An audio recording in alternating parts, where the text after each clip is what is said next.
નમસ્કાર. આજે સમી સંજ્યાએ એવા વિષય પર ચર્ચા નહીં પરંતુ ચિંતન, જે દરેક ઘરની સમસ્યા છે, દરેકને ખબર છે, દરેક અનુભવે છે, પરંતુ બહુ ઓછા ખુલીને વાત કરે છે. કદાચ સોશિયલ મીડિયામાં મોરાનો જમાનો અથવા ટ્રેન્ડ ચાલી રહ્યો છે, પણ મીડિયાની આ મોરામાંથી વ્યસ્તતા ઘટે અને એવા મુદ્દા પર ચિંતન કરે. એ મુદ્દો છે શિક્ષણ, ભણતર કે બહારનું પોટલું. ઘણા કિસ્સાઓ એવા બનતા હોય છે કે કિસ્સા ખરેખર દરેક પરિવાર, દરેક ઘર, દરેક માતા પિતા માટે આઈ ઓપનર હોય છે, આંખ ઉઘાડનાર કિસ્સો હોય છે. આપણે કિસ્સાની વાત કરી રહ્યા છીએ. ગઈકાલે અમદાવાદની ઝેબર સ્કૂલમાં જે 8 વર્ષની વિદ્યાર્થીની અચાનક જ મૂંઝવણ અનુભવીને એક ખુરશી પર બેસે છે અને કાર્ડિયક અરેસ્ટના કારણે તેનું પરિવારમાં પ્રાણ પંખેડું ઉડી જાય છે. શું આજકાલ શિક્ષણની વ્યવસ્થા અથવા સિસ્ટમ એ પ્રકારની થઈ ચૂકી છે કે શું થઈ રહ્યું છે? બાળક, કુમળા મનનું બાળક શું વિચારી રહ્યું છે એની આપણે પરવા નથી કરતા, અથવા તો એટલી ગંભીરતા નથી દાખવતા, અથવા તો બેસ્ટ એવરેજ પર ધ્યાન આપવાની જરૂર નથી. આ પ્રકારના કિસ્સા માટે મા બાપ કેટલા જવાબદાર છે? આજની એજ્યુકેશન સિસ્ટમ કેટલી જવાબદાર છે? અથવા તો આ પ્રકારના વધતા કિસ્સા મુદ્દે ખરેખર કોઈ ચિંતન કરે છે કે નહીં, કે માત્ર સોસાયટીમાં બાકડે બેસીને 2 દિવસ ચર્ચા કરવાની, છાપા વાંચવાના અને બાદમાં બધું જ રૂટીન? મોટા ભાગે હું ટેલિપ્રાઉન્ટર વાંચતો નથી ડિબેટમાં, પણ નાનકભાઈ ભટ્ટ અને હિમાદ્રી આચાર્ય દવે જેવા લોકો જે આ સામાજિક અને ચિંતનનો જે વિષય છે તેના પર લખતા રહે છે અથવા તો પોતાની લાગણી વ્યક્ત કરે છે, ખરેખર દરેક ઘર સુધી પહોંચવી જોઈએ, જેનાથી કદાચ આપણને આજે ઝટકા મળી રહ્યા છે, એ ઝટકામાંથી કેમ ઉગરવું એનો અંદાજો આવશે. શબ્દશઃ જે હિમાદ્રીબેન આચાર્ય દવેએ એક પોસ્ટ કરી છે તેને પહેલા વાંચીશ, પછી ચર્ચા આગળ વધારીશ.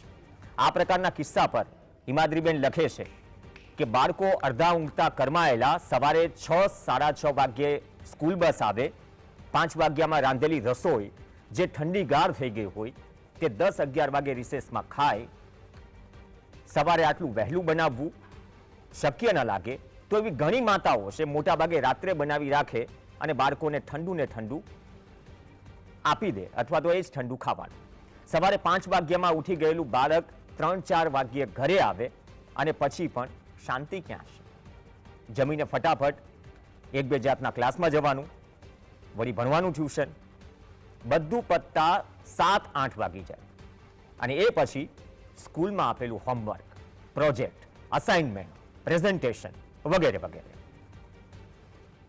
ઘણા કામ કરવાના હોય છે. પ્રોજેક્ટ્સનું તો એવડું મોટું તૂટ છે કે બનાવવાના આનંદ કરતાંય વધુ એ કેમ પૂરું કરીશ એનો ભાર બાળક પર હંમેશા રહે છે. જે પ્રવૃત્તિ ખરેખર હળવાશ સાથે જે તે વિષયને સમજવા માટેની છે, એ પ્રવૃત્તિ ખુદ જ એક બોજ બની રહી છે. વળી સ્કૂલનું જેટલું મોટું નામ હોય, શિક્ષણની પેટર્ન પણ તદ્દન અવ્યવહારુ, કોઈ સ્વીકારશે નહીં, પણ આ હકીકત છે. હવે આટલો વર્કલોડ અને ઉપરથી મા બાપની સતત ઊંચા રિઝલ્ટની અપેક્ષા, પોતાનું બાળક બધી જ કળાઓ અને ભણતરમાં પારંગત હોવું જોઈએ, દરેક મા બાપના આ આગ્રહનો ભાર બાળકની કૂણી પીઠ પર હોય છે. અને આ સત્ય હકીકત છે, તમે માનો કે ન માનો. ઉપરથી સ્કૂલમાં પણ હોશિયાર વિદ્યાર્થીઓના માનપાન અલગ હોય અને એવરેજની ઉપેક્ષા થતી હોય, ત્યારે આટલી વિષમતા વચ્ચે જીવતું બાળક શારીરિક થાક તેમજ માનસિક તણાવનો ભોગ ન બને તો નવાય નહીં. તે લખે છે કે મારી દીકરી સ્કૂલમાં હતી ત્યારે વારંવાર કહેતી હતી કે આજે ચાલુ પ્રાર્થનાએ કે ક્લાસરૂમમાં પેલો કે પેલી બેહોશ થઈ. આજકાલ સ્કૂલમાં ચક્કર આવવા, પડી જવાના, બેહોશ થવાના કિસ્સાઓ વધી રહ્યા છે અને ક્યારેક તો એથી પણ વધુ ગંભીર ઘટના બને છે, જે ગઈકાલે બની. ત્યારે બાળકોને જે હાડમારી થઈ છે, આ હાડમારી થાક અને પરફેક્શનના મા બાપના જે આગ્રહ છે તેનાથી થતું મેન્ટલ ટોર્ચર, ખરેખર આ વિશે વિચારવાની જરૂર છે, જાગૃતિની જરૂર છે. આ ન માત્ર સમાચાર છે પરંતુ એક કેમ્પેન કરવું જોઈએ, જેથી દરેક વાલીના ઘરમાં આ વાત પહોંચે અને જે ખરેખર હજુ પણ જીદ પકડીને બેઠા છે કે મારું બાળક આ જ સ્કૂલમાં અથવા તો આ જ માધ્યમમાં ભણવું જોઈએ, અથવા તો મારું બાળક તમામ વિષયોમાં પારંગત હોવું જોઈએ, કદાચ એ વસ્તુ છોડી દેવી પડશે. નહીં તો એક દિવસ તમારું બાળક જ કદાચ ન કરે નારાયણ ન હોય. આ ઘટના અલાર્મિંગ છે. એટલા માટે જ સમી સંજ્ઞાએ આ વિષય પર ચિંતન કરવા માટે બે ખાસ મહેમાન આપણી સાથે છે. ડૉક્ટર નાનકભાઈ ભટ્ટ જોડાશે, શિક્ષણવિદ છે, અને હિમાદ્રીબેન આચાર્ય દવે, જે લેખક છે. બંનેનું સ્વાગત છે. હિમાદ્રીબેન, આપથી શરૂઆત કરીએ. આપની પોસ્ટ આ વાંચી અને નાનક સાહેબે પણ જે લખ્યું છે કે શાળા સમયમાં ફેરફારથી વિદ્યાર્થીઓમાં તણાવ ઘટશે, પણ ખરેખર જે માતા પિતાની અપેક્ષા હોય છે અથવા તો આપણે કઈ તરફ જઈ રહ્યા છે, ખરેખર આજે સોશિયલ મીડિયા કે મેઇનસ્ટ્રીમ માધ્યમોમાં જે ચાલી રહ્યું છે, આવા વિષયને કેટલી સ્પેસ મળે છે, કેટલી જગ્યા મળે છે, અથવા તો આ વિશે ચિંતન કરવાની પરંપરા શું જતી રહી છે આપણા પરિવારોમાંથી અથવા તો જે તે સંસ્થાઓ છે, શિક્ષણની સંસ્થાઓ છે? હિમાદ્રીબેન. હા, નમસ્તે. સૌ પ્રથમ તો આ વિશે તો એવું છે કે મા બાપની અપેક્ષાઓ અને આ સમાજમાં જે રોજગારીની તકોનો અભાવ, પછી સ્પર્ધાત્મક વાતાવરણ, એ બધું પરસ્પર સંકળાયેલું છે. એટલે ફક્ત મા બાપ બદલાય તો પણ એ શક્ય નથી, તો એ પૂરતું નથી. કારણ કે જે સરકારની નીતિઓ છે, આટલું ભારવાળું શિક્ષણ, સ્કૂલના લોકો જ આગ્રહ રાખે છે. આજે હું મારા બાળકો સ્કૂલમાં ભણતા ત્યારે હું પેરેન્ટ્સ મિટિંગમાં જતી, એ લોકોની એક્ઝામ પછી તમારે રિઝલ્ટ આવે ત્યારે પેરેન્ટ્સને મળવા જવાનું હોય. છોકરાને 100 માંથી 90 માર્ક આવ્યા હોય તો એ 10 માર્ક કેમ ન આવ્યા એની ચર્ચા શિક્ષક સાથે કરવાની હોય. જો શિક્ષક જ એટલા બધા માર્કને ઓરિએન્ટેડ હોય તો એ ફક્ત મા બાપનો વાંક નથી કે બધું સાથે સંકળાયેલું છે. મારું કહેવાનું એમ છે કે શિક્ષણ નીતિમાં ધરખમ ફેરફારની જરૂર છે. ફક્ત કેટલા માર્ક આવ્યા, અને બીજું શું છે કે વિષયોની ભરમાર છે, ભરમાર. અમે જયારે ભણતા ત્યારે ગણીને 5 થી 6 વિષય આવતા. હવે આટલા બધા વિષયમાં બાળકને સ્કૂલ સાથે રાખવાનું તો છે જ. સ્કૂલ સાથે કોપઅપ નહીં કરે તો સ્કૂલમાંથી પેલું આવવાનું છે, પેલું પેલા મેમો આવે ને વારંવાર ફરિયાદો આવે. એટલે મા બાપનો તો આગ્રહ બેફામ વધારે છે, પણ સાથે સાથે શિક્ષણ નીતિ બદલાવાની પણ એટલી જ જરૂર છે. નાનક સાહેબ, આમાં શિક્ષણ વ્યવસ્થાને બધી જ આપણે વાત કરીએ છીએ, ભાર વગરનું ભણતર, આપણે ખેલ મહાકુંભ કરીએ છીએ, એ વાત અલગ છે. ઘણી બધી શાળાઓમાં રમતનું મેદાન જ નથી હોતું. આજકાલ મીડિયા પણ અનફોર્ચ્યુનેટલી ચલાવી દે છે કે ઓહો બાળકોને તો મજૂરી કરાવી દીધી. એ કરિક્યુલમનો પાર્ટ હતો. વાવેતર કરવું, ખેતી કામ કરવું, નિંદામણ કરવું, ઝાડ વાવવા, આ બધા શ્રમની વસ્તુઓ હતી. શહેરોમાં જે સ્થળાંતર ગામડાઓમાંથી શહેરોમાં થયું, અને માતા પિતાની ચલો ચિંતા વ્યાજબી છે, પણ અપાર અપેક્ષાઓ અને એ જ આંધળી ટોટમાં જતું રહેવું એ પણ કેટલું સાહેબ વ્યાજબી છે? ખરેખર ચિંતનનો વિષય કોના કોના માટે છે? આપણે જે પરિસ્થિતિમાં મુકાયા છે અથવા તો જે પરિસ્થિતિની ચર્ચા ખૂબ ઓછી થાય છે આજકાલ. તાજેતરમાં ભારત સરકારના કેબિનેટ મંત્રી ધર્મેન્દ્ર કુમારે નવી શિક્ષણ નીતિને લઈને જે કેટલાક નિર્ણયો મંજૂર કરાવ્યા, એમાં બાળક સાથે સંબંધ છે ત્યાં સુધી ગીજુભાઈ જેને મા બાપને યુનિવર્સિટી કહે છે, એ કેબિનેટે મંજૂર કર્યું છે કે બાળક પહેલા 1 થી 4 વર્ષ એના મા બાપ પાસે જ રહે. બીજો નિર્ણય મહત્વનો એ ઉપયોગી થયો છે કે બાળકનું પ્રાથમિક શિક્ષણ છે તે માતૃભાષામાં રહે અને ભાર વગરનું રહે. પરંતુ આ નિર્ણયો જે બધા થયા એમાં ક્યાંય શાળાના સમયની વાત નથી. સવાલ એવો છે કે આ આખી એક બાયોલોજીકલ પ્રોસેસ છે. શહેરોમાં રહેતા આપણે બધા જ લોકો જોઈએ. આજે જે અમદાવાદની ઘટના બની છે કે લગભગ ગુજરાતના બધા છાપાઓએ હેડલાઇનમાં એની નોંધ લીધી છે, તો આપણે જોઈએ છીએ કે સવારે બાળકને 6 વાગે મા બાપ ઉઠાડી દે, હજી ઊંઘમાં હોય ત્યાં જ એના સોક્સ પણ પહેરાવી દેવામાં આવે, શૂઝ પણ પહેરાવી દેવા, બ્રશ કરાવી દેવામાં આવે, અને 6:30 પોણા 7 તો એને રોડ ઉપર લાવવામાં આવે. આ એક આખી બાયોલોજીકલ પ્રોસેસ છે, તેને આપણે સમજવા જેવી છે. હેનરી ફોર્ડ ઇન્સ્ટિટ્યૂટના એક વૈજ્ઞાનિક છે થોમસ રોથ, એ જણાવે છે કે જ્યારે મસ્તિષ્કની નિંદ્રા છે એક બાયોલોજીકલ પ્રોસેસ છે, અને જેને આપણે સાઉન્ડ સ્લીપ કહીએ છીએ, બાળક ઘસઘસાટ સૂતું હોય એવું કહીએ છીએ. થોમસ એના સંશોધનમાં કહે છે કે નિંદ્રાના છેલ્લા 3 કલાક જ ઘસઘસાટ ઊંઘ આવે છે, અને એ ઊંઘ દરમિયાન જ મસ્તિષ્કના જે ન્યુરોન્સ છે એમાં ટ્રાન્સલેટ થાય છે. જે નોલેજ છે, ઇન્ફોર્મેશન છે, એ બ્રેનમાં ટ્રાન્સલેટ થવાનું એની પરમેનન્ટ મેમરીમાં એ છેલ્લા 3 કલાકમાં થાય છે. અને યુનિવર્સિટી ઓફ સાઉથ એશિયાના વૈજ્ઞાનિકો તો ત્યાં સુધી કહે છે કે બાળકને કાચી ઊંઘમાંથી, જેને આપણે ગુજરાતીમાં કાચી ઊંઘ કહીએ છીએ, એમાંથી જગાડી દઈએ છીએ તો એને બ્રેન વેવ ડેમેજ એવું નામ આપે છે. તો એ પણ બહુ ગંભીર શક્યતાઓ છે. અને બ્રેન ક્લોક ઉપરના જે બિહેવિયર સાયન્સના અભ્યાસો છે એ તો એવું પણ કહે છે કે મેમરી સ્ટોર કરવાની જે પ્રોસેસ છે એ અટકાવીને જ્યારે બાળકને તમે ઊભું કરી દો છો અને શાળાએ ધકેલી દો છો, હમણાં બેને પણ એ વાત કરી, આપે પણ પ્રારંભમાં જે વાત કરી, ત્યારે એ વખતે થાય છે એવું કે બાળકને એક્સ્ટ્રા ન્યુટ્રિશન જોતું હોય છે. એ ન્યુટ્રિશન એના બ્રેઇન માટે અનિવાર્ય છે. અને જો એ પોષક આહાર એ બાળકને ન મળે અને સવારમાં 6 વાગે કોઈ 2 પડીકા ફૂડ પેકેટના ડ્રાય ફૂડ નાખીને આપણે એને બાળકને જ્યારે ધકેલી દઈએ છીએ, ત્યારે બાળકને પોષક આહાર વગર કાચી ઊંઘમાંથી જ્યારે તમે જગાડો છો ત્યારે એની ઉપર બહુ જ એડવર્સ ઇફેક્ટ થાય છે. અને આ બાયોલોજીકલ પ્રોસેસ છે. હું ચોક્કસથી શિક્ષકો અને શાળા સંચાલકોને એવું કહું કે ધારો કે તમે એવો એક નિયમ કર્યો હોય કે રોજ બાળકે 2 કિલોમીટર દોડીને શાળાએ આવવાનું, તો એ સમજી શકો છો કે ન થાય. કારણ કે એ એક્ઝોસ્ટ થઈ જાય, ફિઝિકલી એક્ઝોસ્ટ થઈ જાય.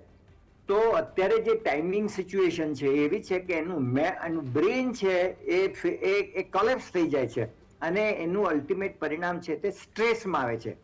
જવાહરલાલ નહેરુ યુનિવર્સિટીના બિહેવિયર સાયન્સના શિક્ષણ વિભાગના અભ્યાસ બહુ ઇન્ટરેસ્ટિંગ છે. એને 800 મા બાપો સાથે અને શિક્ષકો સાથે જ્યારે કામ કર્યું ત્યારે એ કહે છે કે નવી પેઢીમાં સાંસ્કૃતિક વારસાને સમજવાનું અને આવવાનું સ્તર અને એને અપનાવવાનું સ્તર હવે ઘટ્યું છે. આ યુનિવર્સિટીનો રિપોર્ટ છે અને એ કહે છે કે નવી પેઢી છે એ સાંસ્કૃતિક વારસાને સમજવાનું અને અપનાવવાનું બંને સ્તર ગુમાવી રહ્યો છે. આ બધા જ વાલીઓનો અનુભવ છે કે આપણા બાળકને નવી વસ્તુમાં રસ પડે છે પણ આપણી પરંપરાઓમાં રસ નથી, આપણી સંસ્કૃતિમાં રસ નથી. આ એક પહેલી રેડ સિગ્નલ્સ છે. અને એની સામે આપણે જોઈએ કે આપણે હવે દિવસે દિવસે એકાગ્રતા ગુમાવી રહ્યું છે. મિત્રો, એક બહુ જ ગંભીરતાથી વિચારવા જેવું એ છે કે જે શહેરી પરિસ્થિતિ છે એમાં ગીચ આવાસ છે. હમણાં સાહેબે પણ કહ્યું કે ગામડામાંથી ઘણી અપેક્ષાઓ લઈને બાળક આવે છે, પણ ગીચ આવાસ છે, નાના ઘર છે, મા બાપો માટે જે પ્રાઇવસી જોઈતી હોય નથી મળતી. આર્થિક વિટંબણાને કારણે બંને મા બાપ નોકરી કરતા હોય છે. વર્ચ્યુઅલ જે આ બધી વર્લ્ડનું ડેવલપમેન્ટ છે, આપણું ઇન્સ્ટાગ્રામ, ફેસબુક, એ બધાને કારણે મા બાપ હવે બાળકને સમય નથી આપી શકતા. આ બધાની અસર અલ્ટિમેટ એની સ્ટ્રેસ લેવલ ઉપર થાય છે અને સ્ટ્રેસ જ્યારે થાય છે ત્યારે જ આ બધા પરિણામો આપણે જોઈ શકીએ છીએ. એક નાની વાત એમાં ઉમેરું કે એની સામે દક્ષિણ ભારતમાં તમે પરિસ્થિતિ જુઓ કે આ દેશના ઇન્ટેલેક્ચ્યુઅલ લેવલના જે પેરામીટર્સ છે એમાં દક્ષિણ ભારતના રાજ્યો છે એમાં એના લોકોનું, એના બાળકનું હાઈએસ્ટ ઇન્ટેલેક્ચ્યુઅલ પેરામીટર્સ છે. એનું કારણ દેશમાં IAS, IFS, IPS આ બધી જ ટોપ રેન્કમાં પણ સૌથી વધુ સાઉથ ઇન્ડિયન છે. એનું કારણ ત્યાં શાળા છે તે સવારે 10 વાગે શરૂ થાય છે. બેંગ્લોર હોય કે હૈદરાબાદ હોય કે ચેન્નઈ હોય, સવારે 10 વાગે શરૂ થાય છે અને બપોરે 3 વાગે પૂરી થાય છે. આ બંને સમય એવા છે કે 10 પહેલાનો સમય પણ બાળક સ્વસ્થ રીતે ઉઠે છે, પોષક આહાર લે છે અને પછી શાળાએ આવે છે. અને સાંજે 3 પછી સૌથી મહત્વનું એવું છે કે મેદાની રમતમાં જાય છે. આજે આ બંને અટકી ગયું છે એનું કારણ આ સ્ટ્રેસ છે. મારું સાહેબ એક નાનકડી વસ્તુ જાણી દો, કદાચ correct me if I M wrong. જે આ ડે સ્કૂલની વાત કરી કે 10 વાગ્યાના સમયની વાત કરી, આપણે ગુજરાતની જ વાત કરીએ, ડિલે નથી કરી શાળા આ વખતે. ઠંડી એકાદ બે દિવસે થોડી બ્રેક મારી, પણ ફોરેન કલ્ચરમાં કે જ્યાં સૂર્યપ્રકાશ બહુ ઓછો રહે છે અને સૂર્યપ્રકાશની જે પરિસ્થિતિઓ, ભૌગોલિક પરિસ્થિતિઓ છે એ હિસાબથી શાળાના ટાઈમિંગ સેટ થાય છે. હવે એ જ મોડેલ તમે ભારતમાં એપ્લાય કરો, અને પ્રી પ્રાઇમરી અને બાળકો સવારમાં 7 કે 8 વાગે સ્કૂલે જાય, તો સાહેબ એ કેટલું વ્યાજબી? આટલા નીતિ વિષયક બાબતોએ નિર્ણય લેવાતા હોય, ચર્ચાઓ થતી હોય, તો શું આ વસ્તુની ચર્ચા નહીં થઈ હોય સાહેબ? એક શાળાના સંચાલકોએ આ વસ્તુ સમજવા જરૂર છે કે પોતાનું શાળાનો સમય 10 વાગ્યાનો કરી શકે છે. કમસે કમ આ સિઝનમાં તો કરે. અને એક બાયોલોજીકલ પ્રોસેસ છે. મેં જે ઉદાહરણ આપ્યું કે ધારો કે બધી જ શાળા નક્કી કરે કે ભાઈ હું મારા રોજ બધા 2 કિલોમીટર દોડીને બાળકે આવવાનું શાળાએ, તો શક્ય નથી. તો આ એનું મેન્ટલ એક્ઝોર્શન છે. એ બિલકુલ જ્યારે માનસિક રીતે બાળક જ્યારે તણાવ અનુભવે છે ત્યારે એની અસર એના શરીર ઉપર થાય છે, હાર્ટ ઉપર થાય છે. એટલે આજે આવું બને છે. શાળાના સંચાલકોએ જ આ સ્વીકારવાની જરૂર છે. એમાં કોઈ નિયમોની જરૂરિયાત નથી. એટલે જો આટલો આપણે ફેરફાર કરી શકીએ અને મા બાપો એવો આગ્રહ રાખે, હું ચોક્કસ મા બાપોને વિનંતી કરીશ કે આપણા વાલી મંડળ હોય તો વાલી મંડળ એવો ઠરાવ કરી અને બાળક બધા ઠરાવ કરે અને શાળાને વિનંતી કરે કે અમારું બાળક છે તે સવારે 10 પહેલા અને બપોરે 3 પછી તમારી શાળામાં ન રોકાય, તો શાળાનો સમય સચવાય અને બંને બાજુ બાળકની પ્રવૃત્તિઓ પણ થાય અને ખુલ્લા આકાશમાં પ્રકૃતિની સાથે. આજે સૌથી મુશ્કેલી તો શહેરોની છે કે આપણું બાળક કટ થઈ ગયું છે પ્રકૃતિ સાથે. ખુલ્લા મેદાનો હવે ક્યાં છે? તો આ કરે જ છૂટકો છે, બીજો કોઈ ઉપાય જ નથી આપણે. ઓકે હિમાદ્રીબેન, અમદાવાદ જેવા શહેરમાં એક તો આરટીઆઈ કરો તો ખબર પડે કે તમારા વિસ્તારનું ગાર્ડન કે પ્લોટ ક્યાં જે ગાયબ જ હોય. ઝાડ તો આજકાલ વિકાસના નામે ઉડી જ રહ્યા છે અને તળાવો પણ ડેવલપ એ રીતે થઈ રહ્યા છે કે કોન્ક્રીટના જંગલો ઊભા થઈ રહ્યા છે. અને પછી આપણે બહાર વગરના ભણતરની વાત કરીએ. પડીકા કલ્ચરમાં એક તો બાળકોને જે સીધો નાસ્તો આપી દેવાય છે. માતા પિતા એની જવાબદારીઓમાં એટલા વ્યસ્ત હોય છે, બાળક આવે બપોરે અને જેમ તેમ જમીને પછી ટ્યુશનથી માંડીને આ બધું જ. એક આઉટડોર સ્પોર્ટ્સનો પણ સમય નથી. ઉપરથી જે અપેક્ષાઓ છે, દરેક માતા પિતાને ઓફકોર્સ અપેક્ષાઓ હોય, પણ સ્કૂલની અપેક્ષા, બાળકો પ્રત્યે દરેક વસ્તુમાં પારંગત હોવું જોઈએ, ભણતરમાં પારંગત હોવું જોઈએ, દરેક વિષય વસ્તુમાં આટલું આગ્રહી હોવું, બહુ વધારે એક બર્ડન આપવું, એ પણ કેટલું વ્યાજબી? શું આ સમજવાની જરૂર છે આજકાલ માતા પિતાને અને સ્કૂલ સંચાલકોને પણ? હું તો તમને એમ કઈ સમજવાની જરૂર નથી, સમજવાની ઇમરજન્સી છે. કેમ કે જે બાળકો ઉપર ભાઈની વાતને હું આગળ વધારું કે ભાઈ પર્યાપ્ત ઊંઘ ન હોય તો એ બાળકના જે ચેતાતંત્રનો માનસિક વિકાસ, શારીરિક વિકાસ બરાબર ન થાય. એ જ વસ્તુ તમને આટલી કલાકો સ્કૂલમાં રહેવાનું, પછી હવે તો એવું છે કે સ્કૂલ ભાર વગરનું ભણતર ખાલી એક કોન્સેપ્ટ છે, ભાર વગરનું ભણતર છે જ નહીં. ભણતર ભરપૂર ભાર વાળું છે. એટલે મા બાપે ખરેખર હવે ઇનામિંગ સિચ્યુએશન છે કે તમે હવે આજે નહીં સમજો તો આના આગળના પરિણામ બહુ ખરાબ આવશે. હું આગળ વધારું કે આપણે ત્યાં એમ કહેવાય છે કે એક માતા 100 શિક્ષકની ગરજ સારે. એટલે બાળકના જે બાળપણના પહેલાના 5-7 વર્ષ હોય, માતા સાથે દાદાને એકદમ એનું હોય, માતા સાથે રહે, એ દુનિયાને જાણે. પણ આજે તમે જુઓ 2.5 વર્ષનું બાળક થશે એટલે એને સ્કૂલે મા બાપ મૂકી દેશે.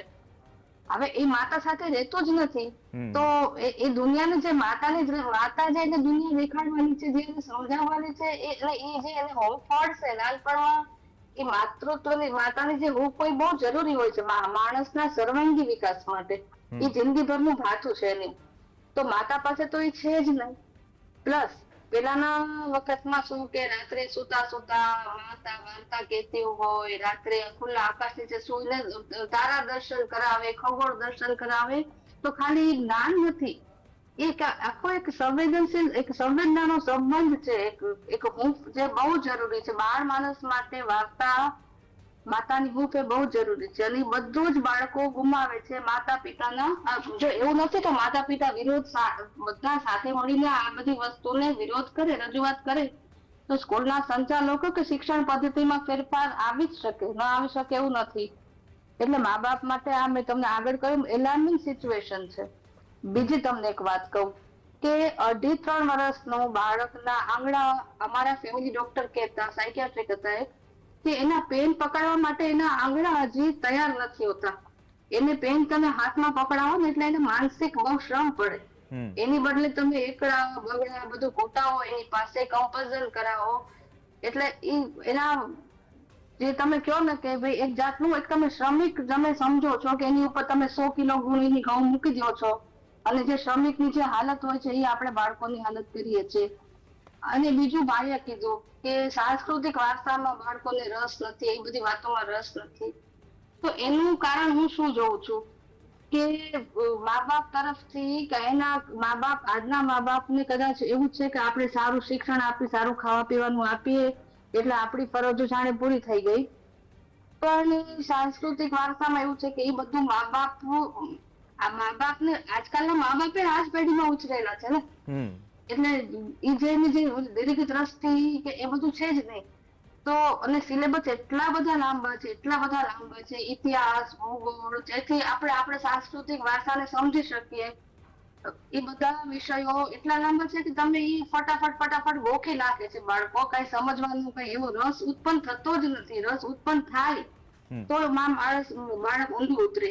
એટલે આ બધું ખબર નથી મને આજકાલના મા બાપોને આ બધી સિચ્યુએશન કેમ નથી દેખાતી. હું મારી વાત કરું તો મારા બાળક ભણતા ત્યારે મેં જોયું માર્કની કે પેપર જ્યાં જઈને ચેક કર્યા, માર્ક કેટલા આવ્યા, શું આવ્યું, એ બધું મેં કઈ કર્યું જ નથી. એ રીતે કઈ એવા ધ્યાન આપ્યા જ નથી. પણ હું તો જોઉં છું સ્કૂલમાં વારંવાર મુલાકાત લઉં છું, બાળકોના પ્રોબ્લેમ વિશે સમસ્યાઓ જાણવા જાઉં છું. મને તો બાળકો એવું લાગે છે કે મા બાપ શીખવાડે છે, બાળકોને સફળતામાં આવી ગયેલા છે શિક્ષણની બાબતે. એટલે મા બાપ માટે હેલાની સિચ્યુએશન છે. આવા વારંવાર બનાવો બનતા રહે છે. બાળક માંદું પડી જાય, પેન્ટ થઈ જાય, અથવા નાની ઉપર ડિપ્રેશન આવી જાય છે, એન્ઝાયટી, ડિપ્રેશન, આ બધાનો બાળક હવે ભોગ બને છે. એટલે મારું એમ જ કેવું છે કે મા બાપ જલ્દી હવે સમજે આ સિચ્યુએશન એલાર્મિંગ સિચ્યુએશન છે. ઓકે ભટ્ટ સાહેબ, 2 મિનિટ જેટલો સમય છે, આપ કન્ક્લુડ કરો. બીજું તમને એક વાત વચ્ચે કહી દઉં કે ભાઈ આપણે ભાઈએ વાત કરી કે પશ્ચિમની આપણે સમયની પેટર્ન અપનાવીએ છીએ. હેલો જી બેન, આપની વાત કમ્પ્લીટ કરો તો ફટાફટ. જી તો પણ સ્કૂલ ડ્રેસમાં પણ એવું છે. આપણે સતત આપણે જે વાતાવરણમાં 8 મહિના ગરમીના હોય છે, એવા ગરમીના વાતાવરણમાં ફિટ ટાઈ પહેરવાની, એટલા ફૂલ પેન્ટ પહેરવાના, ફિટ કપડા પહેરવાના. એટલે બાળક તો, અને સ્કૂલ ઉપર પાછા પંખા હોય કે ના હોય એ પણ નક્કી નથી કે મોટા ક્લાસરૂમમાં એ લોકોને એટલી જ પંખાની હવા મળશે કે નહીં મળે. આપણે ત્યાં વિચિત્રતા શું છે કે આપણે મંદિરમાં કળશ સોનાના હોય છે, પણ સ્કૂલમાં છત છે પતરાની હોય છે. એટલે એ દેશમાં શિક્ષણમાં શા હાલ થશે, હવે શું એનું ભવિષ્ય હશે. ઓકે, એ પતરાવાળી સ્કૂલને પાછા 50,000 થી લાખ રૂપિયા દંભ કરીને માતા પિતા ફી ભરે છે. હું પણ એક વિચાર છું, સમયનો અભાવ છે. એ દંભ નથી તો શું છે? કદાચ એ દંભ નથી તો શું છે? પ્રી સ્કૂલની ગાઈડલાઈન હજુ 8 મહિના પહેલા બની. પ્રી સ્કૂલમાં જવાનું છે તો પછી ટ્યુશન કરાવવાની ક્યાં જરૂર છે? તો આ ખરેખર ભટ્ટ સાહેબ દંભ છે. એકાદ મિનિટનો સમય છે, આપ કન્ક્લુઝન આપો આ વિષયનું, કેમ કે વિષય લાંબો છે, સમય આજે થોડો અભાવ છે સમયનો. જી એક વાત હું ઉમેરું, વસ્તુ એ પણ આપણને કહેવામાં આવી છે કે દુનિયામાં, વિશ્વમાં કોઈ રામબાણ ઈલાજ હોતો નથી. અંગ્રેજોની ગુલામીને કારણે આપણને સર્વાંગી શિક્ષણનો એક અભિગમ દાખલ કરવામાં આવ્યો, જે બેઝિકલી ખોટો છે. માણસ છે તે સર્વાંગીણ હોઈ ન શકે, એક વિષયલક્ષી જ હોઈ શકે. શિક્ષણ વિષયલક્ષી છે. એટલે મા બાપોએ પણ એ સમજવું પડશે કે ખાલી પ્રાથમિક શાળા કે માધ્યમિક કે કોલેજોમાં ભણાવવાથી તમારો બાળક સર્વાંગીણ વિકાસ સાધી શકશે એવું ન થાય. એને કોઈ જેમાં રસ છે એવો એક વિષય એને આપો. એને કલામાં હોય, રમતમાં હોય. અને શિક્ષક મિત્રોને પણ મારી વિનંતી છે કે મા બાપ આ વ્યસ્ત શહેરી જીવનમાં એ મુશ્કેલ છે, પણ તમે લોકો ચોક્કસથી મા બાપને શોધીને આપો કે તમારું બાળક આ વિષયનો માણસ છે. અને હવે તો બ્રેઇન મેપિંગ થાય છે, અને બ્રેઇન મેપિંગ થી પણ બહુ ક્લિયરલી સમજાય છે કે આ બાળકને રસ શેમાં છે. તો આપણે શિક્ષક તરીકે મા બાપને મદદ કરીએ અને બાળક એ દિશામાં જાય એમાં પ્રયત્ન કરીએ, તો આવો સ્ટ્રેસ નહીં ડેવલપ થાય. ઓકે, નહીં સર, આ માત્ર ચર્ચા પૂરતો મુદ્દો નથી. આપણે કેમ્પેન તરીકે પણ લઈશું, કેમ કે આ દરેક ઘરને અસર કરતો મુદ્દો છે. દરેક સમાજ માટે આ ચિંતનનો વિષય છે ને દરેક ઘર સુધી પહોંચે તો કદાચ એ પરિસ્થિતિઓમાં ફેરફાર આવી શકે કે આ પ્રકારની ગંભીર પરિસ્થિતિઓમાં આપણે ખરેખર દંભ ન કરવો જોઈએ. દરેક લોકો આ પીડા અનુભવે છે, પણ ખુલીને બોલે છે બહુ ઓછા. તકલીફ ત્યાં જ પડે છે, અને ખુલીને નથી બોલતા તો અંદર જે ઘૂંટણ મહેસૂસ થાય છે બાળકોને અથવા તો માતા પિતાઓને પણ, એને માપવાનું કોઈ મશીન નથી, આપણે જાણીએ છીએ. અને એ જ વિષય છે આજનો. અમે આવતા સમયમાં પણ આ વિશે કેમ્પેન કરતા રહીશું અને ચર્ચા કરતા રહીશું. ખરેખર શિક્ષણનો ઢાંચો શું એટલો મજબૂત હોવાના દમ સાથે એટલો નબળો પડી ગયો છે કે આપણે આટલે આગળ વધી ગયા છતાં પણ આ વિષય પર વાત કરવી પડે છે. ધન્યવાદ ડૉક્ટર નાનકભાઈ ભટ્ટ અને હિમાદ્રી આચાર્ય દવે આ ચર્ચામાં જોડાયા. સમયનો અભાવ છે. બુલેટિનમાં હાલ બસ આટલું જ. નમસ્કાર.